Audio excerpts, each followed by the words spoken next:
Nú ætlum við að halda áfram að skoða stæður. Þegar við skrifum svona bókstafastæður þá þurfum við átta okkur á því hvað textinn þýðir.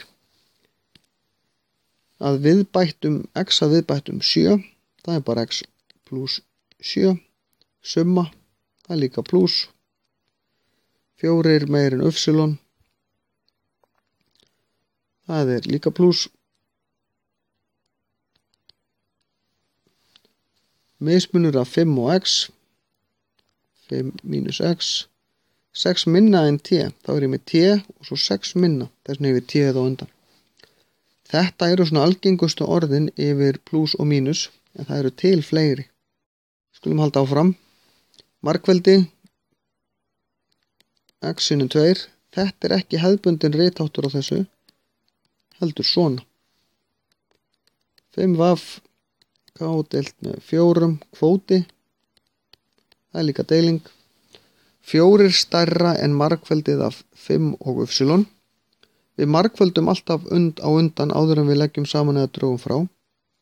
Þannig að við séum 5 y og svo 4 stærra plus 4. Ég byrja alltaf að margfalda að deila, svo legg ég saman eða dreg frá, ger þá eftir. Hér sjáum við svo örlítið flóknara dæmi. Summa tveggja talna er 18, hver er hinn talan? Það er búið að segja 18 plus einhver tala og þá fengum við út 18. Við getum í raun og veru bara gert öfugt, það er að segja 18 mínus 10 er jafnt og 8. Það sjáum við strax að 8 plus 10 er 18. Önnur talan er x, hver er hinn? 18 mínus x og við komumst ekkert lengra. Það þýtur óþekkt stærð. Ég hefði í raun og veru geta farið aðeins aðra leið sem er lengri. En hjálpar kannski sumum ykkur að skilja ef þið komið í flóknari dæmi. Það er í raun og veru y plus 10 er jafnt og 18. Þá kalla ég töluna sem mig vantar y. Síðan ger ég mínus 10 eins og við gerðum stróka þetta út. Þá setur eftir y er jafnt og 18 mínus 10, y er jafnt og 8.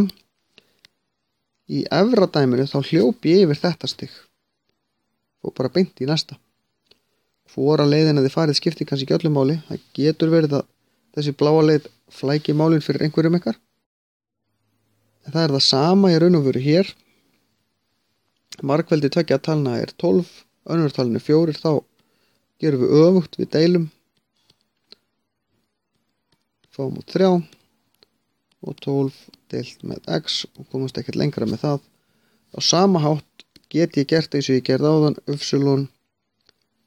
sinnum 4 er jafnt og 12 sem ætti raun og veru að vera 4, y er jafnt og 12, deili með 4, styttist út, y er jafnt og 3.